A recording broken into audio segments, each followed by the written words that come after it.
This is a show about facing fear, unlocking courage, and taking action. Courage isn't necessarily a daunting thing.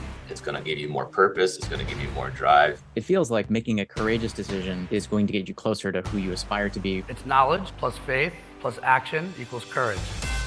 I can break it down to two fears that I've had to overcome. One of them is the fear of not being accepted, right? First by my family, and then second by the rest of the world. And when I look back at it, I think the real fear was I was really scared to love and accept myself. Come out wherever you are. This is how we're starting the show. This is the show. And I think when I think about my guest, I'm grateful that the universe decided to have us both in, I believe it was Colorado when we met. Yeah. Right? And you were just trying to do your job, and I was trying to create an experience for my son, who at the time I think was like 8. And we had, I think it was the Nations Cup. Nations League, yeah. Nations League. Right? And so if I think about what you stand for, it's actually a really shitty place to start. That it took a man's game, a game of the U.S. versus Mexico, where I think we kind of both secretly thought Mexico would win. And it turned out to be a badass game. But I'm grateful that we got that experience. I'm also really grateful that we got to know each other a little bit there. And it was just the beginning. Like, I didn't know your story. You didn't know my story. We got to sort of like start our relationship. And I think social media gets a lot of shit, and it deserves to get a lot of shit. But also there's some good parts about it. And I think it allowed us to understand each other. And I'm watching you. I see what you're doing. Don't think I don't see what you're doing. Don't think I didn't see you score a goal yesterday, by the way. Yes, you pay attention. I love it. Hold on. What are center backs doing scoring goals in the 8th minute? Are you not playing center back down there? I'm playing center mid now. Oh, they moved you up? Yeah, they moved me up. So as I get older, apparently they just like, yeah, let's move you back up the field. Are you liking it? I am. I love it. I absolutely love it. I'm 34 years old now, and I'm playing the best soccer of my life. On a team where I'm valued and respected on and off the field as a person and as a soccer player. So I'm really happy, and I'm so grateful for soccer, not just because of what I've accomplished, but because of it, I was able to meet someone like you, right? It was something I think neither one of us expected to meet each other and connect. And like you said, thanks to social media, we were able to kind of keep follow along each other's lives and see that we're on the same page with a lot of things. I'm on Team Janelly, just so you know.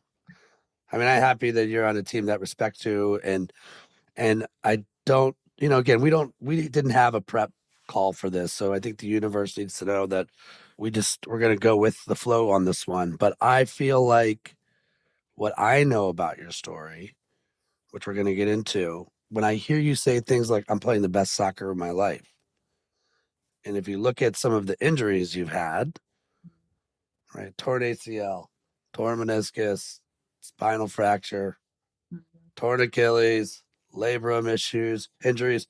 By the way, we haven't even talked about what might have felt broken in your mind or what might have felt broken in your heart. And now here you are, right? Feeling, I want to be careful with this word because we haven't chatted, but accepted. Correct.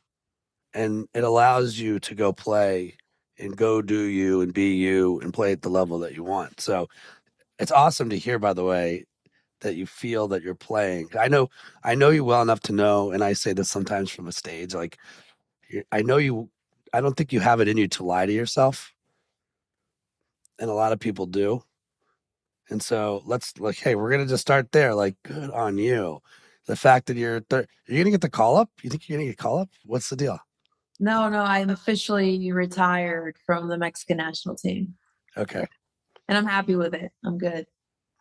I do find it fascinating. So for those of you who don't know much about my guest today, she kind of, just to bring this back up to the top, this come out wherever you are, right? This is the coming out party podcast, right? And the conviction to come out. And it's not that simple. There's been a lot of come outs for you. I don't want to steal too much of your thunder, but there was this coming out party that you needed just to play soccer in your own family. Why don't we start there? Maybe you could share a little bit about where you were in the pecking order with brothers, where you grew up. Give us a little bit of spiel there.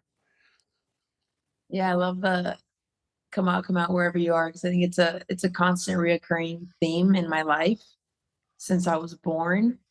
I started playing soccer when I was 4 years old. I grew up in a very Mexican, machista, sexist home, very loving home too. But it's like, even right, that's the first thing that comes to my mind, right? The difficult negative side of my growing up. And I grew up in a home where a girl was seen as a second. And unfortunately, that's still the case in, where I live in Mexico. So I was always kind of just fighting the system, fighting culture, fighting society. And just being 4 years old, I remember I wanted to play soccer. I grew up with four brothers, and my two older brothers were playing. My dad told me, like, no, you can't play soccer. My mom would tell me the same, like, no, you girls don't play soccer. Like, go wear a skirt and cheer on your brothers with pom poms. And I remember, I didn't realize it at 4 years old, but then I realized that I was different in the sense that I knew that I could do anything that my brothers were able to do, that I could do. I was capable, and I deserved to be treated equally and have the same opportunities as them or as anybody else. And I remember just tugging on my dad's pants, like, Dad, put me in. My dad was coaching, right? He coached my brothers, and he's standing on the sideline, and I'm tugging on his pants, like, Dad, put me in, put me in. And he's like, no, no, no. Girls don't play soccer. And eventually, like, I insisted, I was so persistent, puts me in the game. And that's kind of where my soccer career started. Little did I know it was going to be a very difficult path, with everyone along the road telling me, no, women don't play soccer. No, girls don't play soccer. No. And I decided to, take that no and look at the positive of it and focus on the courage that I didn't realize I had. But if I'm 4 years at 4 years old, I had it already, right? I was speaking up for myself. I was doing what I knew would make me happy. And that's kind of how it started. And like I said, right, reoccurring theme in my life. When I was 17 years old, 18 years old, I fell in love with a girl, and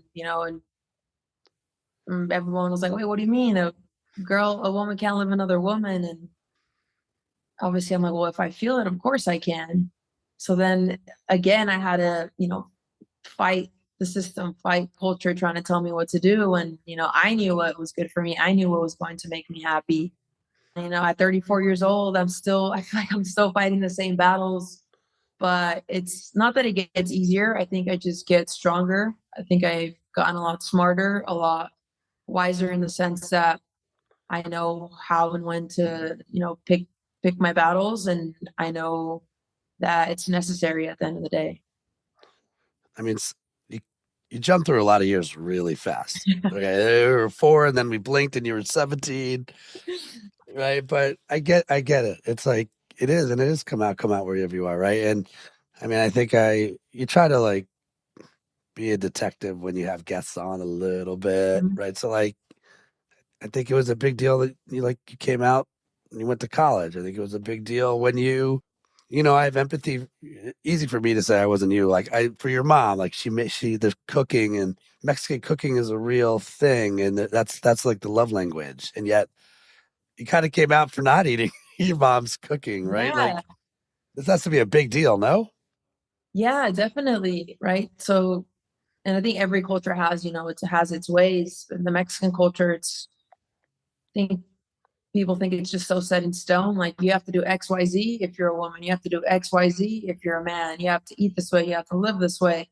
I was expected to marry a man and have children and be an at-home, stay-home mom. And, they set rules and responsibilities for us that, shouldn't be set in stone. And what you mentioned about my mom, yeah, like, I was trying to change my life, my lifestyle, my habits. I was trying to be a healthier version, best version of myself. And my mom just didn't understand because she's like, I'm just feeding you food. I'm just showing you love. Like, this is how I show you that I love you, by cooking for you. And, she didn't understand that. I mean, the reality is, right, Mexico is one of the most obese countries in the world because that part of our culture, right? Our food is not, it's the best tasting food ever. I'll stand by it for sure, but it's not the best for you. And I was aware of that. And I said, if I want to achieve certain goals in my life, I need to change that. And it was like, my mom didn't understand, and she would actually cry, and she would understand why I wouldn't eat her food, and I was 23, 24 years old, trying to change my life, trying to do better for myself. And now she gets it. No, she doesn't get it, but she respects it. She respects it. She respects me. She admires me so much. And that's really what matters. I don't need her to understand why I do what I do, but I do need her to respect it. And her respecting it is saying, hey, I know this is what you need. I'm going to give you what you need because, you know what's best for you. Yeah, I think obviously we have very different upbringings, but you have your journey and I have mine. And I whereas my parents always meant the best for me, always wanted the best for me. I don't think they did anything. It was a different time also for our parents. I mean, some of the things, the actual quotes that your dad said or mom said, I seen them and it's like, I think I read somewhere like you said, some of the easier ones was girls don't play soccer, right? Mhm. That's that, or your mom said that's what girls did. It was like wear dresses and how Yeah. that could stain you. Versus, I think your dad said if it wasn't for blood, you wouldn't be his daughter. And so there's no way I can compare, like think of something my parents said to me like that. But there was things my parents didn't say that made me feel, and again, I'm the younger brother of two, that like, oh, he's the smart one. I have to pick a different lane. So like for the first 20 years of my life, I assumed that I must be the stupid one because he was the smart one. And that was the story I told myself, right? And now I'm like, thank you, universe, because that's what gave me my work ethic. Yeah, I call it my negative blessing. And I don't think my parents, by the way, meant anything by it. They were just trying to get through their days too, if I'm truly honest. So what I'm responding to is, where's that line and they get you enough. And that's like way better than where we started. And even my dad, who workaholic, he's in his 80s, he owns his own law firm, still works to this day because that's his hobby. Mhm. He's got two rules at the law firm. One, say hi to me when you get in, and two, say goodbye to me when you leave, which tells you everything you need to know about the type of family I came from. So like now I think my dad, he's like, he has said to me, he respects me. He's so impressed by what I've been able to do. In some ways, it forced me to go on my own journey and to figure out who the heck I am and to be comfortable with that person. But here you are at the age of 4, right? Kind of already knowing like your first love story, right? And ironic. I know you're playing center mid now, but like you've always sort of had to be a defender. Right? You've always had that defensive mindset, right? From the get go, defend what you love. Are you a defensive holding mid, or are you just full center?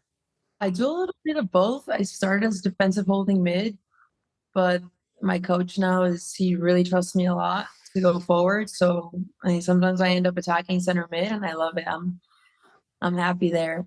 But yeah, like you said, it's a really good analogy. I hadn't looked at it that way, but yeah, I think I have been defending something my whole life, my entire life since I was 4 years old.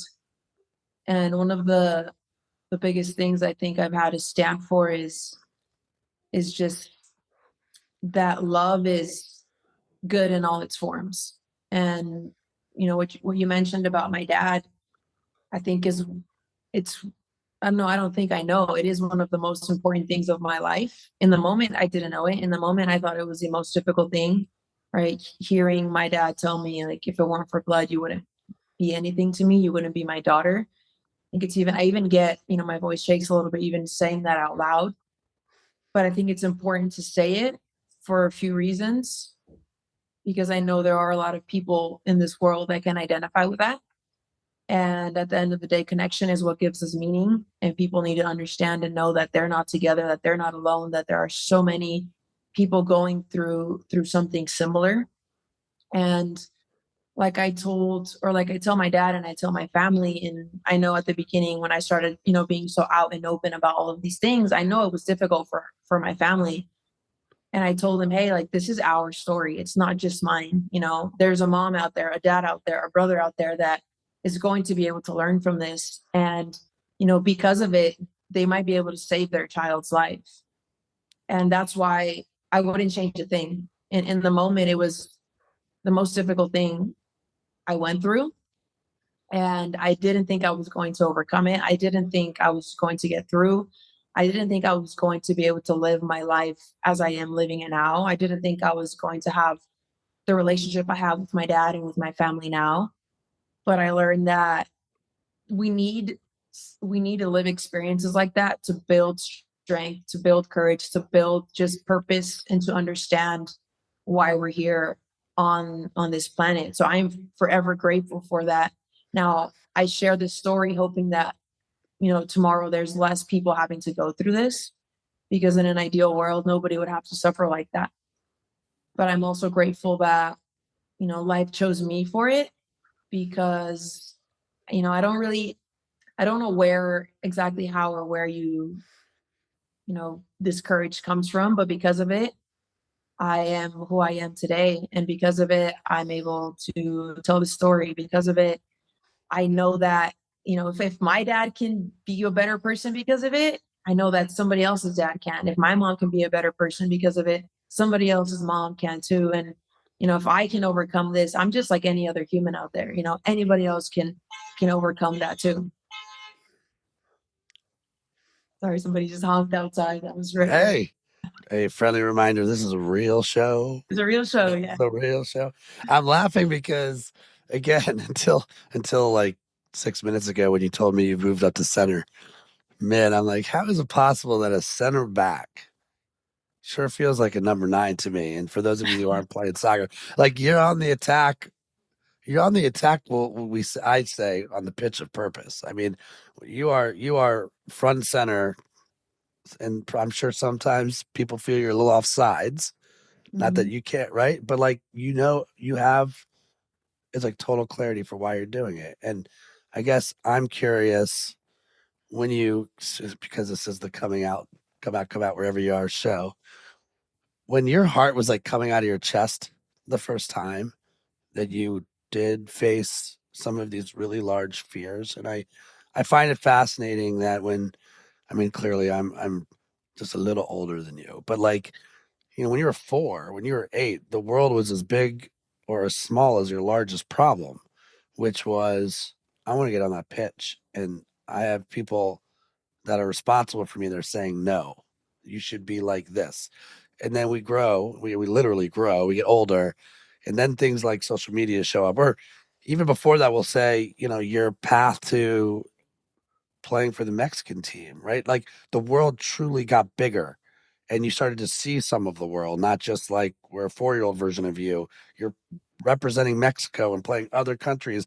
I'm sure you're seeing new cultures and you're experiencing new things. And then we get even older and social media shows up and the world feels both absurdly, overwhelmingly big and also super small, where you can have like a DM connect with someone just dealing with the same thing you're dealing with 2 continents away. So I'm curious, like, as you've taken on these challenges, is there one that stands out more than others as the most overwhelming fear that you had to overcome? I think I could break it down to two fears that I've had to overcome. One of them is the fear of not being accepted, right? First by my family, and then second by the rest of the world. And when I look back at it, I think the real fear was I was really scared to love and accept myself. And it's not really about, what other people think of me. It's just what am I willing to accept about myself? How authentic am I willing to live? Because I think this day and age, a lot of what we see is fake. And a lot of people really, they don't live themselves as themselves. They aren't happy. They don't do, they don't dress how they want to dress, express themselves how they want to express themselves. They kind of just go based off what society is telling them. So over time, I realized that, if I can just learn to love myself, despite what other people are going to say, it's going to be a lot easier for people to love me, for my family to accept me, for my mom to love me and accept me unconditionally. It's something it's kind of hard to grasp unless you live it yourself. But I know that it's possible for everyone to live this authentic life, but it is scary. It is really fucking scary. I don't know if I'm allowed to curse on here, but Of course, yeah. it is. I can't talk about being authentic and then be like, beep. No, it's all good. It is terrifying being authentic. It is terrifying being real. And now with social media, it's even more terrifying because we see, somebody we admire on a celebrity or an artist, and we think, oh, that's what true life is. But no, it's not. People really only post not even 2% of their life, and they only post the good stuff. But the reality is that most things are difficult, most things are hard. But those beautiful moments, if we choose to give them more value, those are the ones that really matter. And the second biggest fear has been just standing up for what is right, not just as a soccer player, but as a woman, as a gay female soccer player. It's been one of the most challenging things for me. It's been eye-opening as well. I think it's important for people to know I was born in America, but from Mexican parents. I grew up in a very Mexican home, but I'm grateful that I have both sides, right? So I have, in Spanish, I would say like ni de aquí, ni de allá. Like I feel like I'm not from here nor from there, but I'm a little bit of both, right? I'm so grateful for the American mentality and perspective and just this idea of freedom. I know it sounds cliche, but it's actually really true. And I'm able to understand that because I also come from a culture that is completely opposite, a culture that is really oppressive, a culture where a woman is sometimes seen as nothing. They don't really give us the value that we deserve as humans. And playing in a country like Mexico, where as it is, it's difficult to be a woman. Imagine being a woman trying to play soccer. It's 10 times harder. And I've been on a few teams where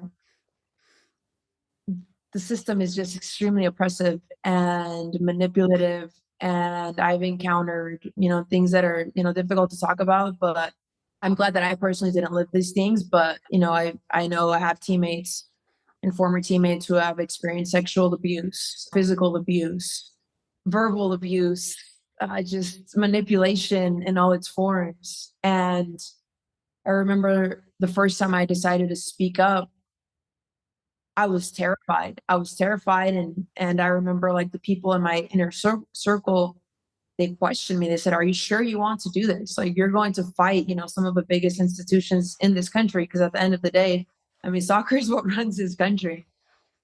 And I said, "Yeah, I'm sure." And I remember my mom telling me like, "Hey, like Mija, like this doesn't really affect you.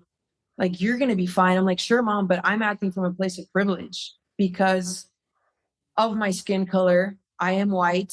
I speak English. I am bilingual because I am American, because I am a confident out gay woman. I have a privilege and I want to use that to help other people. Like, yeah, maybe you think it doesn't affect me, but it does affect me because I know that I have a bigger purpose." So when I decided to speak up, it was actually harder than when my family didn't accept me for being gay. And it was harder because I received I received death threats. It was, I don't even know like how to really express what I had to go through in the moment, but I knew that it was necessary. I knew that it was necessary because, like I said, I feel like I'm in a place of privilege And I think I've earned that privilege because of all that I've overcome in my life. And I'm well aware of it. And I always told myself, if I don't do this, like, who's going to do it? It's the reality that we live in here in Mexico. And I'm forever grateful for it, because though in the moment people didn't understand what I was doing, I can tell you now that 4 or 5 years later, you know, I've had former teammates come up to me and say, thank you. Like, thank you. I didn't understand it in the moment, but now I do. And we need more people like you in this world. And it's not that I don't need, them to express gratitude. I don't need it, but it is comforting hearing that I wasn't wrong and that I'm not crazy for having and being so aware of this bigger purpose. Well, again, also that bigger purpose started inward, right? It started with what you felt, right?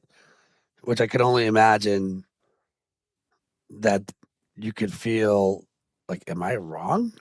Like, Of course. you're questioning your own feelings. And I kind of go back to, there's so much, Janelly. Like, first of all, when you said acceptance, like the two biggest fears at first were acceptance of your family or acceptance of the world. By the way, that's like uh, when your family is your world, and then you're in a position where you have exposure to the world Mhm. and you're willing to fight the world is heavy.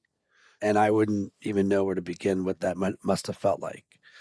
I do think when you talk about standing up for what's right, which was the second, I think that's also a data point that you've made peace with. You have self acceptance. Like, like if you're willing to stand up, I say if you don't know what you stand for, you never know when to take a stand. And in some ways, what an awesome moment that you knew you accepted yourself. You can't, I do. I think like one of the big secrets of this whole world is to figure out who the fuck you are. So you who beep we are, right? So then you can go out and be that person. And I think you need to care and not care at the same time a little bit. It doesn't mean shouldn't have grace. It doesn't mean you shouldn't have tact. And my background as a non-professional athlete, right? I'm a professional observationalist. That's really my job. You're It's great to at it. oh, hey, thanks. It's to hear what's not said, right? It's to hear what's not said. It's to attempt to be the best body jumper that I can be and to jump into the body of somebody else and truly try to understand what life must be like for them. And so this might sound absolutely absurd, and I'm really curious to get your take. Because I imagine if I jump into you early, you're angry. How could you not be angry? You're trying to figure out all this stuff. You're trying to accept yourself. You're pissed. You feel a certain way. People clearly don't understand you. You're getting death threats.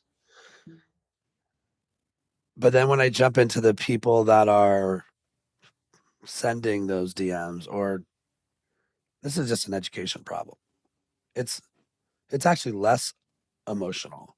Like those people were taught something from somebody. It's like, so if you came out and someone's like, the sky is purple or pink because their hair is pink, the sky is pink, and your mom's like, the sky is pink, and your other mom's like, the sky is pink, or your dad's like, the sky is pink, the sky must be pink. Mhm. And so I think what's happening is that enough people now are having the courage to speak their truth, whatever that might be.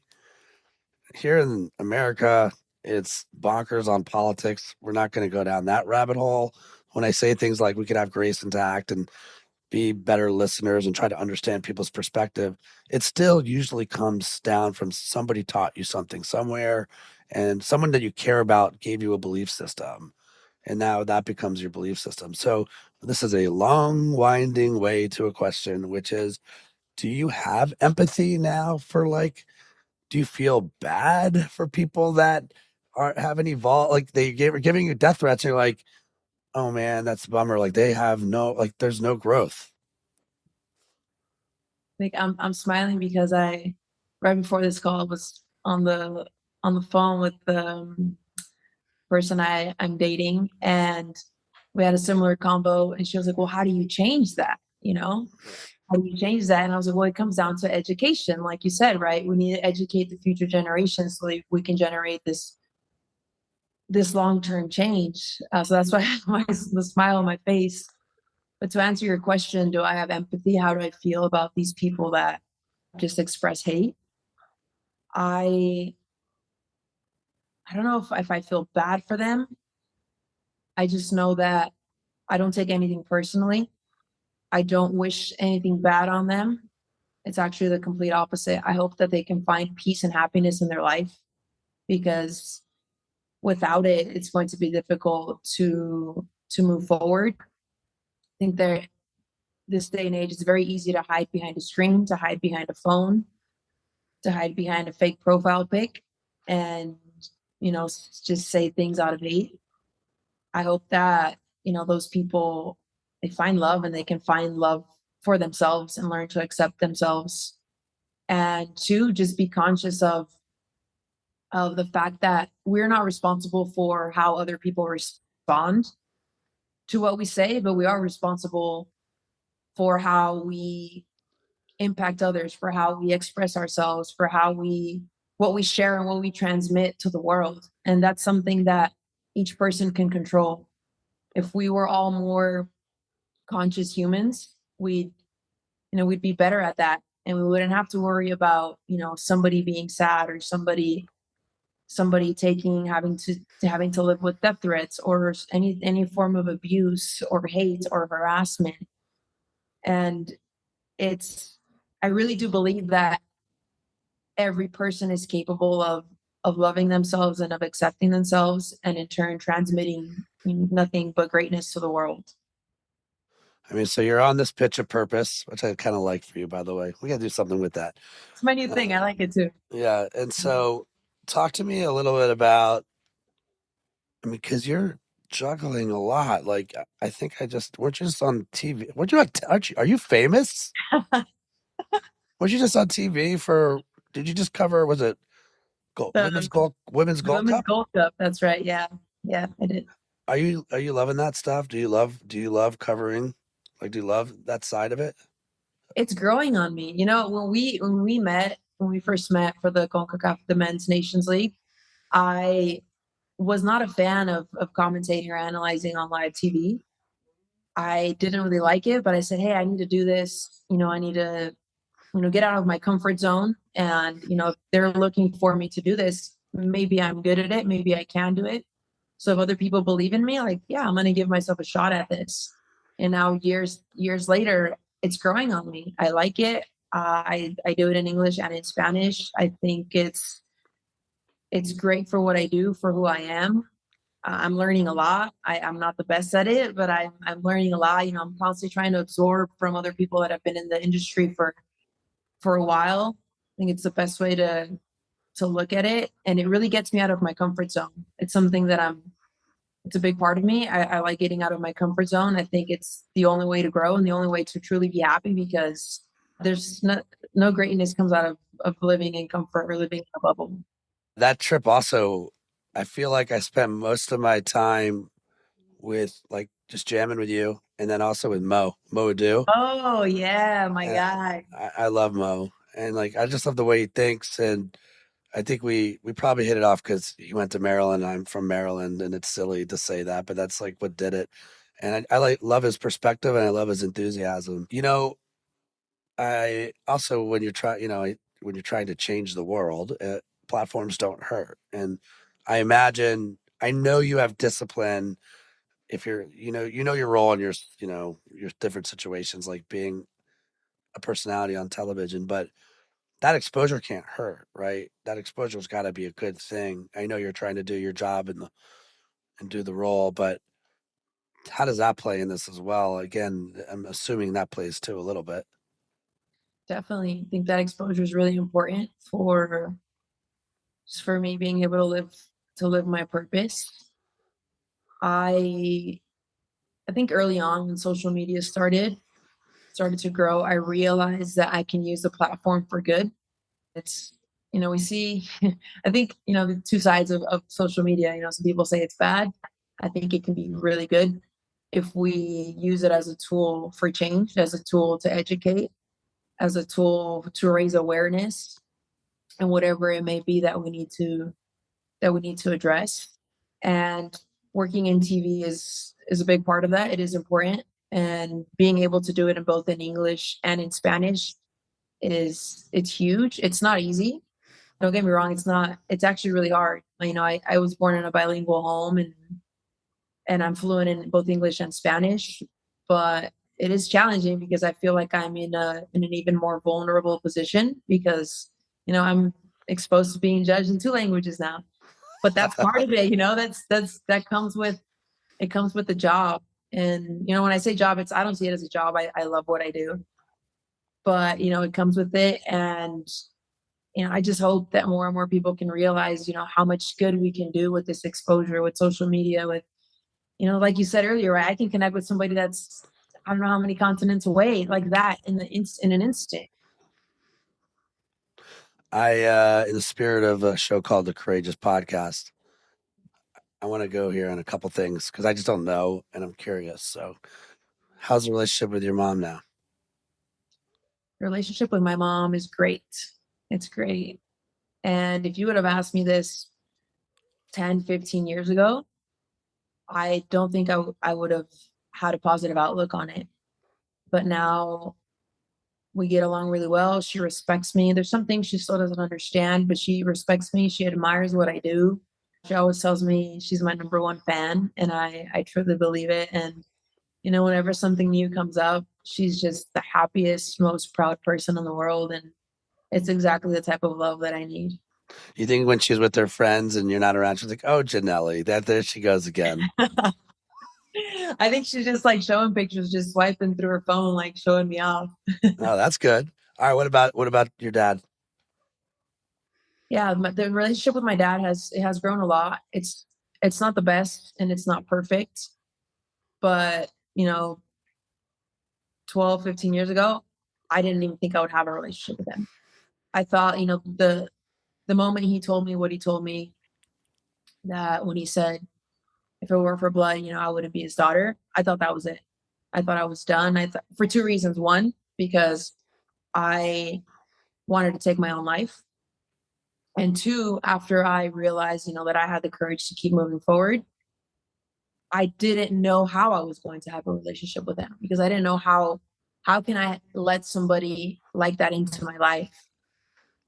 And through the years with education, with, you know, awareness, with slowly but surely exposing my parents to my life and who I am, and also me being persistent and me not accepting any less, and me saying, hey, these are my non-negotiables. I can tolerate this, but I'm not going to tolerate this. With that, and understanding that it's also a process for them, coming out is also a process for them and all those around me, I was able to do my part and them do theirs, and us being able to build the relationship that we have now. So again, I'm going to go back to the top of the show here. When you had a lot of injuries throughout your career, and here you are playing the best soccer of your life. I'm using your words, not mine. I haven't looked at the tape. Okay. I hope my coach doesn't hear that. He's gonna be like, "What are you talking about?" I'm going to call your coach actually and get some tape. She said she's playing the best soccer of her life right now. But how can you not say that there's not a relationship between the injuries or the play, right? Like if your mind is hurt, you're probably going to play hurt. If your heart is hurting, you're going to play, right? But if your mind is light, you play lighter. If your heart is light, you see that in your play. Do you feel that there's some peace that has allowed you to sort of step into this and play at the level you feel you're playing at? Definitely. I believe there's a direct correlation between how you do physically and how you're doing mentally and emotionally. During those times when I suffered those millions of injuries that you Rattled mentioned, off. yeah, too many. There's too many. 16 minutes in the show, 16 of injuries. I wasn't able to play consistently. I don't think I was able to go 6 months without being injured. But because that's how my mind was. It was simply a reflection of what was going on in my head and in my heart. I was broken. I didn't feel loved. I didn't know which direction, or maybe I didn't know which direction I wanted my life to go in, but I hadn't yet taken those steps to go in that direction. And it took me years to realize that I had the courage and I had the purpose and intention to be able to take those first steps in order for me to find a better version of myself. And now that I'm healthy, not just physically, I'm healthy emotionally, I'm healthy mentally. I have positive coping mechanisms for anxiety, for stress. I have an inner circle that is so supportive. I seek help when I need it. I have love from my family. I have love from friends. I have love from my nieces and nephews who are everything to me. I have a mental performance coach, shout out to Justin Sua, who, has changed my life. I have like the resources that I need to be able to perform at my best. And you see it on the field, right? Physically, I'm doing well. I wake up every day and I'm healthy. I love what I do. I look forward to my day. And again, because it's a reflection of what's going on in my head and in my heart. Scoring in the 8th minute. Hello. Badass. I'm curious, like, what is the state of, I think we see up here that women's soccer we're curious up here right now. Like, it's growing. And I mean, look, what a surprise. The country likes winning. Who doesn't? But the country likes winning. And although we won't go there, we don't need to get any sound bites for the U.S. team. Okay. But that's the last thing we want from this show right now. But we like winning and we watch. I'm curious, how has soccer been received from like, are you playing to sold out crowds? Are we not there yet? Are you seeing progress, or is there pain? It's both. It's progress and pain. I think there are some parts of the world where women's soccer does fill stadiums. And then there are some parts of the world where people aren't willing to pay even $2 to come see us play. It's the reality that we live in. We have come a long way. I've been playing soccer my whole life. And when I was 15 years old, I didn't see professional soccer as a possibility because it didn't exist. Now there are many opportunities for young girls seeking to see this, as a profession, and it's great, but we're very far from it, especially here in Mexico. Here in Mexico, we're trying to follow in the footsteps of what the women's U.S. national team has done, because I think they've set the prime example of how things need to be in terms of equal pay and equity and equal treatment. But here in Mexico, we're far from it. And it's a reflection of, at the end of the day, I think sport is a reflection of society. And Mexico keeps seeing women as second-class citizens. And until we change that, we're truly not going to grow as a sport. And I have hope that we're close to that breakthrough.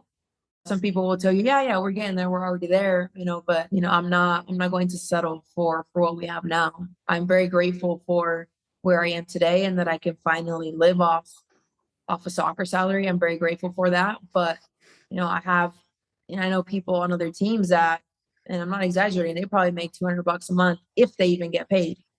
And how is it fair that, they have the same expectations of them as they do a men's team? It's not fair, because you're not providing the same resources, because you're not giving the female athlete the same value.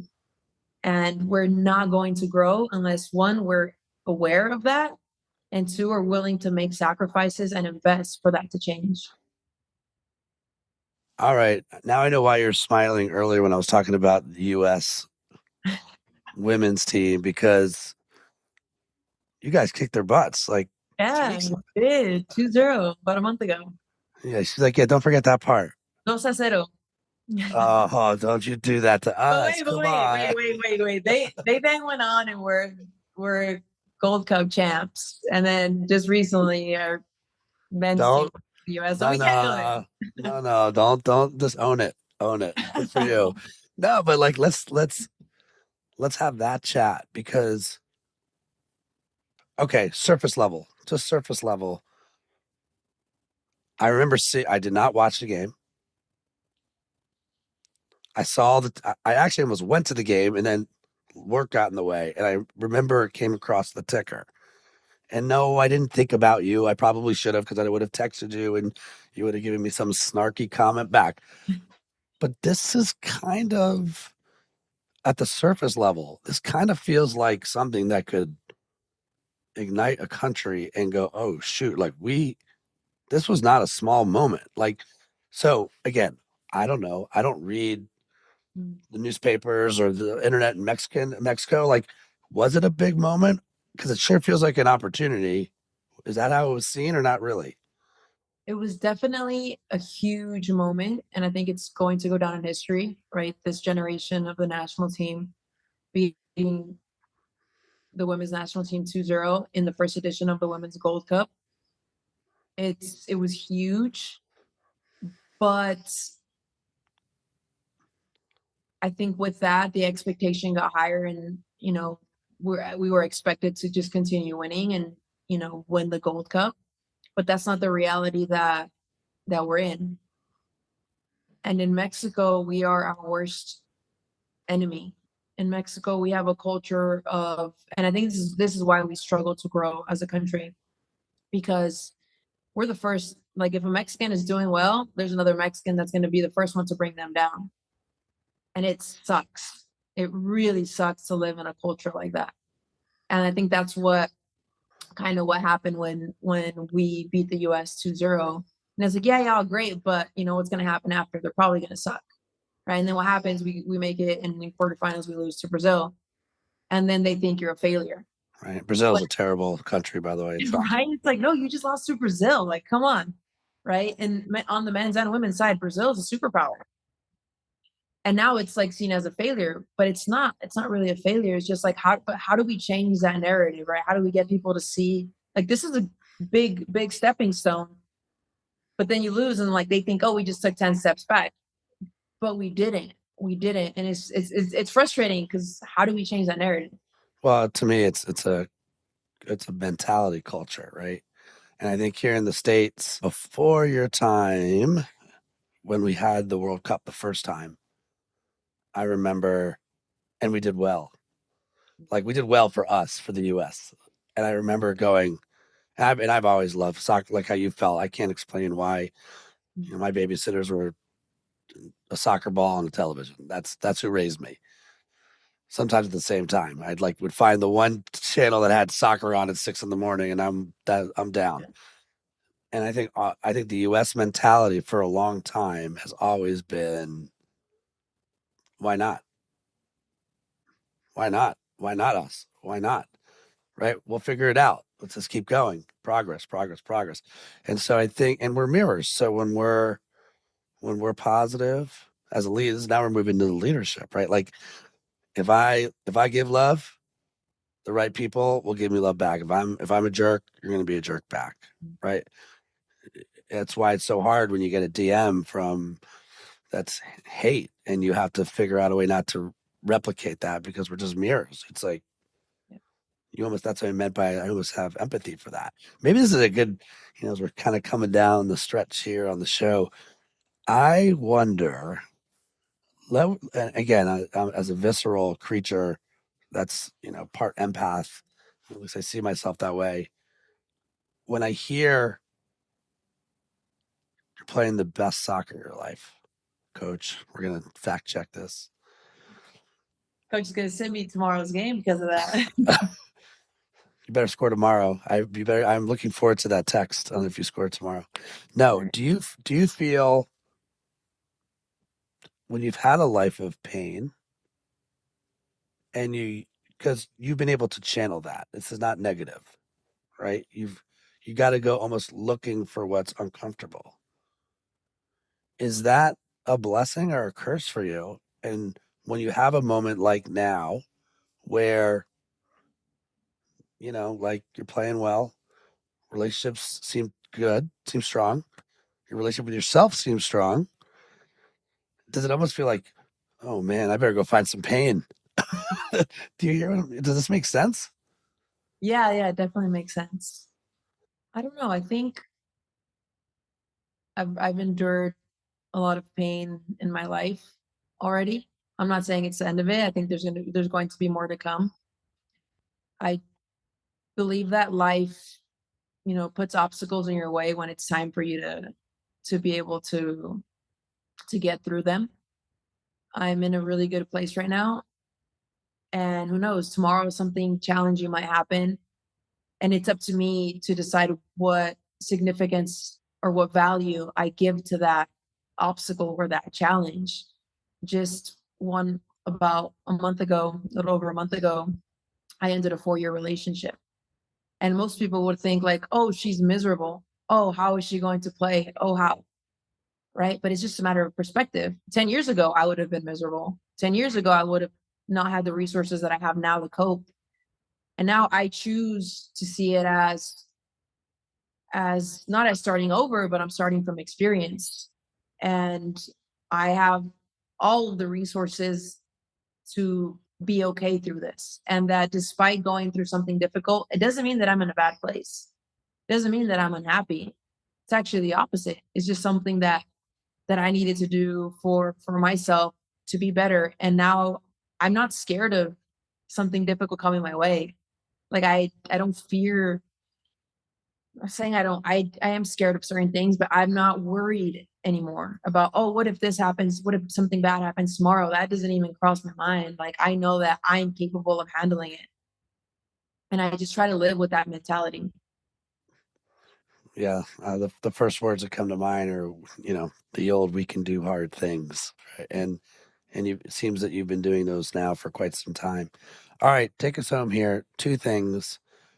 First, start thinking about what you want to leave the audience with, and I always want to honor our audience. Like, if you're still here after 50 some minutes of this conversation, and not just a simple thank you, but like obviously you're engaged in this conversation. There's something about this conversation that's sticky and it's landing. And it's always cool to know like you've stuck around for the end. So like how do you want to address this group? And before I ask that, I also think I have an obligation when you meet somebody as courageous as you. And when you're in it, you don't see your side. I'm so courageous, right? Like that's sort of the funny thing about it. But I'm curious, what topic or topics do you think I should go looking to cover on this show in the future? Like, hey, Ryan, I listened to a few of your episodes. You need to go get blank, blank, and blank. Like, where should I go? If you were going to say like one topic or conversation, where would you send me? It's a good question. I've listened to a few of your episodes. And one, I'd say maybe have more women on your show. I'm More working on it. I am working on it. I think we know a lot about successful male leaders in all of the industries, but there's definitely a big gap in women, and knowing about women that are just great and courageous and have the capacity to impact change in this world. In return, so I hear you, and like my whole team is now laughing and smiling. I no doubt, no doubt. So I'll throw this back at you. Can you make it? I want you to make an intro, one intro. Make one What do intro to.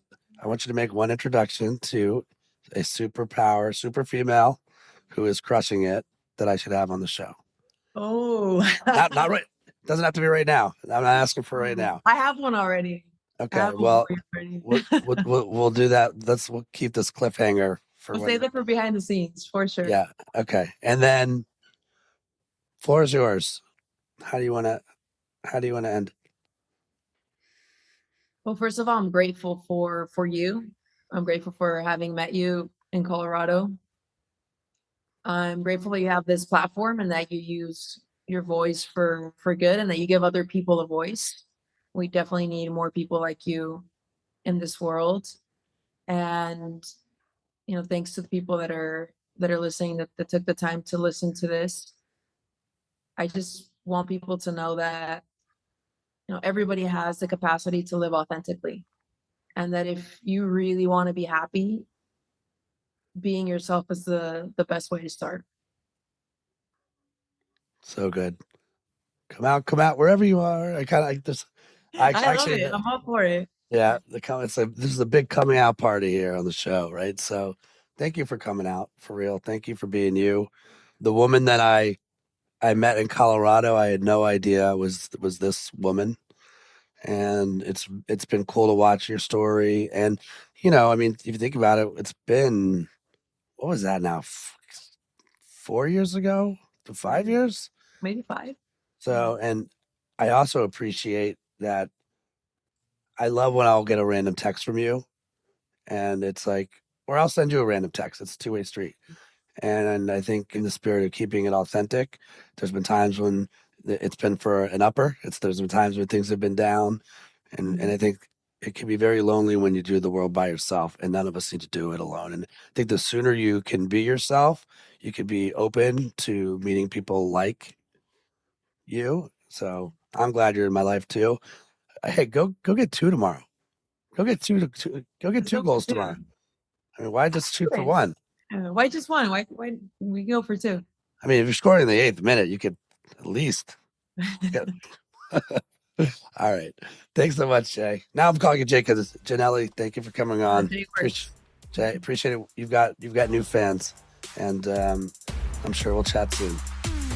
Thanks for tuning in to this episode of the Courageous Podcast. If you enjoy the show, don't forget to rate and review us on Apple Podcasts so more people can find us. See you again next week.